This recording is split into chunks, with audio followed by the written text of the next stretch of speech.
হ্যাঁ, টিনের বাড়িঘর, কি সুন্দর বাড়িঘর।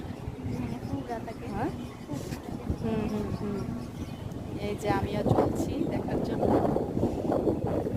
যে গ্রামের পরিবেশ, কি দারুণ বাতাস বইছে, অনেক ভালো লাগছে। একটু একটু ঝিরিঝিরি বৃষ্টি পড়ছে। হুম, ট্রেন যাচ্ছে, সাথে সাথে আমিও যাচ্ছি। এই যে চলছি।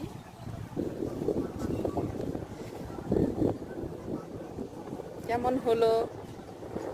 ওই যে আকাশ, হুম, আকাশ দেখা যাচ্ছে। অনেক ভালো বাতাস, প্রচুর বাতাস। দেখুন আমার হিজাবটা বাতাসে কি নড়ছে, বাতাসে দুলছে।